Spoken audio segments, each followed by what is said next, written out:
الرحمن الرحیم۔ السلام علیکم۔ لوہے کی زنجیر کی دو کڑیوں کے درمیان کم ہی اس قدر مضبوطی اور قرب پیدا ہوگا جس قدر رسول اللہ صلی اللہ علیہ وسلم اور ابو سفیان رضی اللہ تعالی عنہ کے باہمی روابط اور تعلقات مضبوط و مستحکم تھے۔ ابو سفیان رسول اللہ صلی اللہ علیہ وسلم کے ہم عمر تھے۔ یہ نبی اکرم صلی اللہ علیہ وسلم کے چچا زاد بھائی تھے، اس طرح کہ ان کے والد حارث اور رسول اللہ کے والد ماجد جناب عبداللہ دونوں حقیقی بھائی تھے، اور جناب عبد المطلب کی اولاد میں ان کو نمایاں حیثیت حاصل تھی، اور یہ نبی اکرم صلی اللہ علیہ وسلم کے رضاعی بھائی بھی تھے۔ اور اس طرح کے دائی حلیمہ سعدیہ رضی اللہ عنہا نے دونوں کو ایک ساتھ دودھ پلایا تھا۔ رسول اللہ صلی اللہ علیہ وسلم کو نبوت ملنے سے پہلے یہ آپ کے بڑے گہرے دوست تھے۔ شکل و شباہت بھی آپ سے ملتی جلتی تھی۔ آپ نے ایسی قربت دیکھی اور نہ سنی ہوگی جو ابو سفیان بن حارث اور رسول اللہ صلی اللہ علیہ وسلم کے درمیان پائی جاتی تھی۔ اس پس منظر میں غالب امکان یہی ہونا چاہیے تھا کہ یہ سب سے پہلے رسول اللہ کی دعوت پر لبیک کہتے ہوئے آپ کی اطاعت قبول کر لیتے، لیکن انہوں نے بالکل اس کے برعکس طرز عمل اختیار کیا۔ جب رسول اللہ صلی اللہ علیہ وسلم نے سب سے پہلے اپنے خاندان کے سامنے دین کی دعوت پیش کی، آخرت سے انہیں ڈرانا شروع کیا، تو ابو سفیان بن حارث کے دل میں کینہ بغض کی آگ بھڑ اٹھی۔ جب کبھی قریش نے رسول اللہ کے مقابلے میں آنے کا ارادہ کیا، موقع غنیمت جانتے ہوئے ابو سفیان نے جلتی پر تیل ڈالنے کا مظاہرہ کرتے ہوئے لڑائی کی آگ کو بڑھایا۔ جب کبھی قریش نے مسلمانوں کو کسی اذیت میں مبتلا کیا تو ابو سفیان نے اس میں بڑھ چڑھ کر حصہ لیا۔ ایک دفعہ ابو سفیان کے زمانے جاہلیت کے شاعرانہ ذہن نے اسے اس بات پر اکسایا کہ وہ رسول اللہ صلی اللہ علیہ وسلم کے خلاف ہرزہ رسائی کرے، لہٰذا اس نے آپ کے ہجوم میں نہایت ہی بیہودہ قسم کے شعر کہیں۔ ابو سفیان کی رسول اللہ کے ساتھ عداوت کا دور 20 سال پر محیط ہے۔ اس دوران آپ کو غزن پہنچانے کے لیے اس نے ہر حربہ استعمال کیا اور مسلمانوں کو ایذا رسانی میں کوئی دقیقہ فروغ گذاشت نہ کیا۔ فتح مکہ سے تھوڑا ہی عرصے پہلے ابو سفیان کی طرف خط لکھا گیا اور اس میں اسے اسلام قبول کرنے کی دعوت دی گئی۔ ان کے اسلام لانے کی بھی عجیب و غریب داستان ہے جو سیرت اور تاریخ کی کتابوں میں اب تک محفوظ ہے۔ فتح مکہ سے کچھ دنوں پہلے جب حضرت صلی اللہ علیہ وسلم فتح مکہ کی تیاریوں میں مصروف تھے اور مکہ میں آپ کی آمد کی خبر پھیل رہی تھی، ابو سفیان نے ایک دن بیوی سے کہا، محمد آنا چاہتے ہیں، تم لوگ یہاں سے نکل چلو۔ نیک خاتون نے جواب دیا، عرب و عجم محمد صلی اللہ علیہ وسلم کے متی و منعقد ہوتے ہیں، لیکن تم اب تک اسی بغض و عداوت پر قائم ہو، حالانکہ تم پر ان کی امداد و عنایت کا زیادہ حق ہے۔ بیوی کی بات دل میں اثر کر گئی۔ اسی وقت سواری کا انتظام کیا اور اپنے لڑکے جعفر کو ساتھ لے کر رسول اللہ صلی اللہ علیہ وسلم کی خدمت میں چل کھڑے ہوئے۔ اس وقت مسلمانوں کا مقدمۃ الجیش مقام ابوا تک پہنچ چکا تھا۔ ابو سفیان اشتہاری مجرم تھے، ہر آن چان کا خطرہ لگا ہوا تھا۔ ڈرتے ڈرتے چھپتے چھپاتے کسی طرح مسلمانوں کے لشکرگاہ تک پہنچ گئے اور دفعتاً رسول اللہ صلی اللہ علیہ وسلم کے سامنے آ گئے۔ آپ کا دل ان کے گزشتہ اعمال کی وجہ سے سخت متنفر تھا، اس لیے نظریں پڑتے ہی منہ پھیر لیا۔ ابو سفیان اس رخ پر گئے تو آپ نے دوسری طرف منہ پھیر لیا۔ یہ دیکھ کر مسلمان انہیں پکڑنے کے لیے بڑھے۔ ابو سفیان سمجھے کہ اب کام تمام ہوا، چنانچہ رسول اللہ صلی اللہ علیہ وسلم کے رحم و کرم، عفو درگزر اور آپ کے ساتھ اپنی گونا گو قرابتوں کا واسطہ دلا کر مسلمانوں کو روکا۔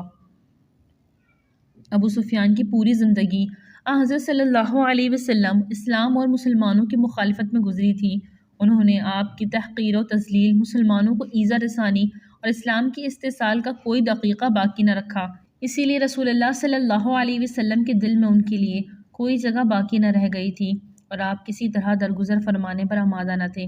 آخر میں ابو سفیان نے ام المومنین حضرت سلمہ کے درمیان میں ڈالا۔ انہوں نے سفارش کی کہ آپ ابن ام کو مایوس نہ کیجیے۔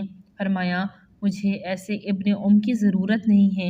ابو سفیان سے کچھ بن نہ پڑا تھا، گزشتہ زندگی پر سخت نادم و شرمسار تھے، لیکن بارگاہ نبوی میں کوئی شنوائی نہیں ہوئی۔ ابو سفیان کہتے ہیں کہ ایک انصاری مجھے دیکھ کر کہنے لگا، اے دشمن خدا، تو ہی ہے جس نے رسول اللہ اور ان کے صحابہ کرام رضوان اللہ علیہم اجمعین کو اذیت پہنچائی۔ تو نے آپ کی عداوت میں ایڑی چوٹی کا زور لگایا۔ یہ انصار مجھے مسلسل بلند آواز میں ڈانٹ پلائی جا رہا تھا اور مسلمان کن آنکھوں سے میری درگت بندی دیکھ رہے تھے۔ اتنے میں مجھے میرے چچا عباس نظر آئے۔ میں نے جھپٹ کر ان کا دامن پکڑا اور التجا کی کہ چچا جان میری مدد کیجیے۔ میرا خیال تھا کہ رسول اللہ میرے اسلام قبول کرنے سے خوش ہوں گے، لیکن میرا جو حال ہو رہا ہے آپ دیکھ رہے ہیں، آپ ہی ان سے سفارش کریں کہ زارۂ کرم مجھے معاف کر دیں۔ میری التجا سن کر چچا عباس بولے باخدا میں تو کسی مناسب وقت پر ہی رسول اللہ سے بات کر سکوں گا، کیونکہ میں نے بچشم خود دیکھا ہے حضور تم سے بہت زیادہ دل برداشتہ ہیں۔ سچی بات ہے میرے دل پر بھی ان کا بہت زیادہ رعب و دبدبہ ہے۔ میں نے عرض کی چچا جان آپ نے بھی میری مدد نہ کی تو میرا کیا بنے گا، میں کہاں سر چھپاؤں گا؟ وہ بولے میں کچھ نہیں کر سکتا۔ چچا جان کی یہ بے رخی دیکھ کر کچھ نہ پوچھے کہ مجھ پر کیا بیتی، میں غم کے مارے نڈھال ہو گیا۔ تھوڑی ہی دیر بعد مجھے میرے چچا زاد بھائی علی ابن ابی طالب رضی اللہ عنہ دکھائی دیے۔ میں نے ان سے کہا آپ ہی اس مشکل وقت میں میرا ساتھ دیں، میری مدد کریں، یہاں کوئی بھی میری سننے والا نہیں۔ تو انہوں نے مجھے چچا عباس جیسا جواب دیا۔ میں دوبارہ چچا عباس کی طرف پلٹا اور عرض کی چچا جان اگر آپ یہ نہیں کر سکتے کہ رسول اللہ صلی اللہ علیہ وسلم کا دل مجھ پر نرم ہو جائے، کم از کم اس انصار کو روک دیں جو مجھے کافی دیر سے بے نقص سنائے جا رہا ہے اور لوگوں کو میرے خلاف بھڑکا رہا ہے۔ انہوں نے پوچھا وہ کون ہے؟ میں نے بتایا نعمان بن حارث انصاری ہے۔ چچا جان نے اس کی طرف پیغام بھیجا اور کہا دیکھو نعمان یہ ابو سفیان رسول اللہ کا چچا زاد بھائی ہے اور میرے حقیقی بھائی کا لخت جگر ہے۔ اگر آج حضور صلی اللہ علیہ وسلم اس پر ناراض ہیں تو کل راضی ہو جائیں گے، آپ اس کے خلاف اپنی زبان بند کریں۔ چچا جان کی بات سن کر وہ مجھے برا بلا کہنے سے باز آ گیا۔ جب رسول اللہ صلی اللہ علیہ وسلم جحفہ کے مقام پر فروکش ہوئے، خیمے نصب کر دیے گئے، اب خیمے میں داخل ہوئے، میں انتہائی عاجزی و انکساری کے ساتھ باہر خیمے کے دہلیز پر بیٹھ گیا۔ میرے پاس میرا بیٹا جعفر کھڑا تھا۔ خیمے سے نکلتے ہوئے جب آپ نے مجھے دیکھا، نفرت کا اظہار کرتے ہوئے اپنے روئے مبارک دوسری طرف کر لیے، لیکن میں نے ہمت نہ ہاری، مسلسل آپ کو راضی کرنے کے لیے کوشاں رہا۔ رستے میں جہاں بھی آپ پڑاؤ کرتے میں آپ کے خیمے کے باہر مسکین بن کر بیٹھ جاتا اور میرا بیٹا جعفر میرے پاس کھڑا رہتا۔ آپ جو ہی مجھے دیکھتے بس چہرہ انور دوسری طرف پھیر لیتے۔ یہ سلسلہ کافی عرصے تک جاری رہا۔ جب میرے لیے عرصہ حیات تنگ ہو گیا، میں نے اپنی بیوی سے کہا باخدا رسول اللہ مجھ پر راضی ہو جائیں گے ورنہ میں اور میرا بیٹا اوندھے منہ زمین پر بھوکے پیاسے لیٹے رہیں گے یہاں تک کہ ہماری موت واقع ہو جائے۔ جب میری یہ حالت رسول اللہ صلی اللہ علیہ وسلم کو معلوم ہوئی، آپ کے دل میں رقت پیدا ہوئی، آپ اپنے خیمے سے باہر آئے، مجھے شفقت بھرے انداز سے دیکھا، میرے جی میں آیا کہ کاش آپ مسکرا دیں۔ رسول اللہ صلی اللہ علیہ وسلم مکہ معظمہ میں فاتحانہ انداز میں داخل ہوئے۔ میں آپ کے رکاب پکڑے ہوئے تھا۔ جب آپ بیت اللہ کی طرف چلے، میں بھی آپ کے آگے آگے دوڑتا ہوا چلا، غرض یہ کہ آپ جدھر کا رخ کرتے میں بھی کسی صورت آپ سے جدا نہ ہوتا۔ غزوہ حنین میں رسول اللہ صلی اللہ علیہ وسلم کے خلاف عرب نے اپنی پوری قوت مجتمع کر دی اور آپ کے مقابلے کے لیے اتنی زبردست تیاری کی کہ اس سے پہلے ایسی تیاری نہ تھی۔ کفار نے پختہ عزم کیا تھا کہ اس دفعہ مسلمانوں پر ایک ایسا فیصلہ کن ضرب لگائی جائے۔ رسول اللہ صلی اللہ علیہ وسلم دشمن سے برسر و پیکار ہونے کے لیے اپنے جانثار صحابہ کرام رضوان اللہ علیہ مجمعین کو لے کر سر بقف میدان کارساز کی طرف نکلے تو میں نے دل میں کہا خدا کی قسم آج سارے گناہ دھو دوں گا۔ رسول اللہ صلی اللہ علیہ وسلم آج میری کارکردگی دیکھ کر یقیناً خوش ہو جائیں گے۔ مجھے امید واثق ہے کہ آج خدا تعالیٰ مجھ پر راضی ہو جائیں گے۔ جب دونوں فوجوں میں گھمسان کا رن پڑا، پہلے مرحلے میں مشرکین کا پلہ بھاری ہو گیا۔ وہ مسلسل مسلمانوں کو رونتے ہوئے آگے بڑھتے جا رہے تھے۔ مسلمانوں کے پاؤں اکھڑ گئے، قریب تھا کہ شکست فاش سے دو چار ہوتے۔ اچانک میں کیا دیکھتا ہوں کہ رسول اقدس صلی اللہ علیہ وسلم میدان کارزار میں اپنے گھوڑے پر سوار دشمن کے مقابلے میں چٹان کی طرح ڈٹے ہوئے ہیں۔ آپ اپنی تلوار سے شیر کی مانند اپنی دفاع کر رہے ہیں اور اپنے صحابہ کرام رضوان اللہ علیہ مجمعین کا بھی۔ نازک موقع پر میں نے اپنے گھوڑے سے چھلانگ لگا دی، میں نے اپنی تلوار کے نیام کو توڑ دیا اور سارے وقت میدان میں داخل ہو گیا۔ آج میری دلی تمنا یہ تھی کہ رسول اللہ کی حفاظت کرتے ہوئے میں قربان ہو جاؤں۔ چچا عباس رضی اللہ عنہ نے رسول اللہ کے گھوڑے کی لگام تھام رکھی تھی اور یہ آپ کی دائیں طرف کھڑے تھے اور میں نے حضور صلی اللہ علیہ وسلم کی بائیں طرف مورچہ تھام لیا اور میرے دائیں ہاتھ میں تلوار تھی جس سے میں رسول اللہ صلی اللہ علیہ وسلم کا دفاع کر رہا تھا اور بائیں ہاتھ سے میں نے آپ کے گھوڑے کی لگام کو تھام رکھا تھا۔ جب رسول اقدس صلی اللہ علیہ وسلم نے مجھے جھپٹتے ہوئے دیکھا تو چچا عباس سے پوچھا یہ کون ہے؟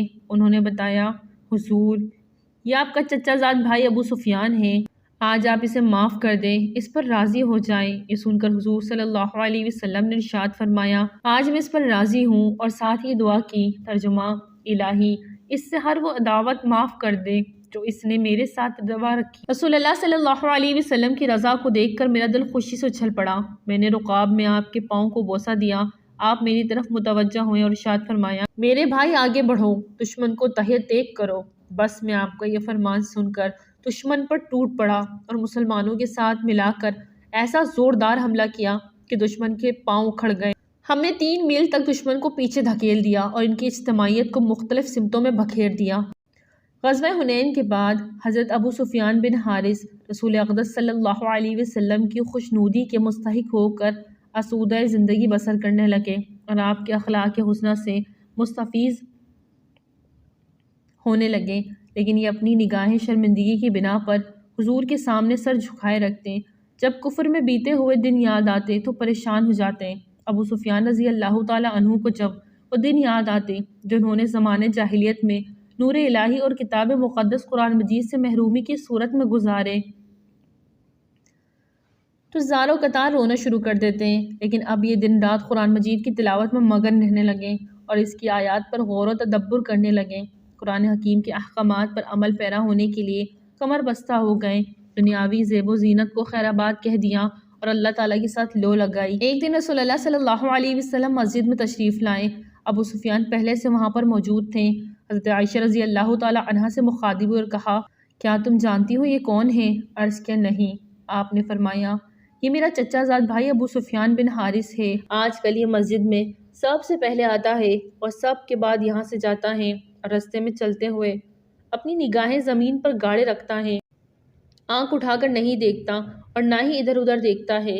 رسول اللہ صلی اللہ علیہ وسلم کا جب وصال ہوا، ابو سفیان رضی اللہ تعالی عنہ اتنا روئے جیسے کوئی ماں اپنے اکلوتے بیٹے کی وفات پر نوحہ کنا ہوتی ہے، یا جیسے کوئی دوست اپنے عزیز دوست کی وفات پر آہو بکا کرتا ہے اور حزن و ملال میں ڈوب کر ایسا مرثیہ کہا جس سے سننے والوں کے رونگٹے کھڑے ہو گئے۔ سیدنا فاروق اعظم رضی اللہ عنہ کے دور خلافت میں حضرت ابو سفیان رضی اللہ تعالی عنہ نے جب اپنے آپ کو موت کے دہانے پر محسوس کیا تو اپنے ہاتھوں اپنی قبر کھودی۔ قبر کو کھودے ابھی 3 دن ہی گزرے تھے کہ موت کا وقت آ گیا، یوں معلوم ہوا جیسے انہیں پہلے بتا دیا گیا ہو۔ یہ اپنی بیوی بچوں اور دیگر خاندانی افراد سے مخاطب ہو کر فرمانے لگے مجھ پر رونا نہیں ہوگا، الحمدللہ جب سے میں نے اسلام قبول کیا ہے اللہ کے فضل و کرم سے کسی گناہ کا ارتکاب نہیں کیا، بس اس جملے کا ادا کرنا تھا کہ ان کی پاکیزہ روح کف سے انصری سے پرواز کر گئی، ان کی موت کو اہل اسلام کے لیے ناقابل تلافی نقصان قرار دیا گیا۔ ناظرین ویڈیو اچھے لگے تو لائک کریں، چینل کو سبسکرائب کریں اور دعا میں یاد رکھیں۔ السلام علیکم۔